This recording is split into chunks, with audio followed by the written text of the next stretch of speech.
Hi, I'm Casey Putman here with EVN Investigative Report, and we're here today with George H. Russell. George, why is this power line that we're standing next to black? Well, this is an example of just one of SHECO's many, many dirty tricks that they've played against us in their attempt to run a 138 kV power line through our beaver sanctuary and our other sanctuaries and church properties and church cemetery. Why is this pole black? This pole is black because it is saturated in toxic chemicals. The chemicals being those that make up creosote. And creosote is extremely toxic, and we are standing in a wetland that is adjacent to Lake Livingston, and Lake Livingston is the water supply for the city of Houston. So these toxic chemicals, after rains, they go right into the lake and in the beaver sanctuary, of course. And look at the creosote on the ground. When I was 3 feet away from that pole, it was so saturated that I could smell it.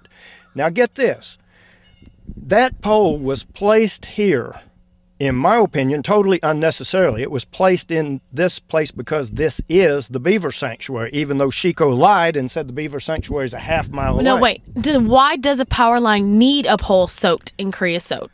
What is the purpose of it? I think they may believe that a termite might eat the post, or that I guess they might think that the beaver would eat the post, but the beavers don't like those posts, so that's nonsense. Why would they soak that one, just that one?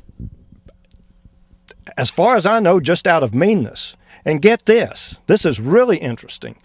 The EPA told SHECO months ago to get with me and do something about this toxic pole.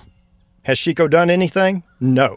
In fact, it looks like they dumped more creosote because there wasn't that much creosote on the ground the last time I was here. So it's just another of SHECO's dirty tricks to poison our beaver sanctuary, to lie about where the beaver sanctuary is, and to place a toxic pole that can pollute the water supply of the city of Houston. And the beavers. And the beavers. Pole that SHECO placed here ostensibly show a 20-foot clear cut, and then if a 40-foot clear cut, which they claim would be 20 feet further in. This is 20 feet in from their distribution line easement. We're standing here in America's, as far as I know, only officially designated beaver sanctuary, and we're looking at wetlands associated with Lake Livingston and the Trinity River.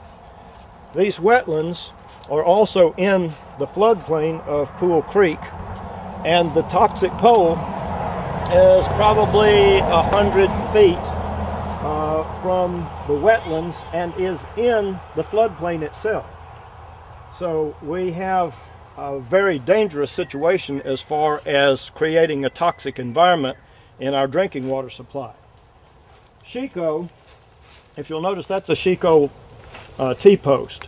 They claim, or SHECO claims, that it can clear cut a swath through the beaver sanctuary over the wetlands 40 feet wide down the entire length of the beaver sanctuary.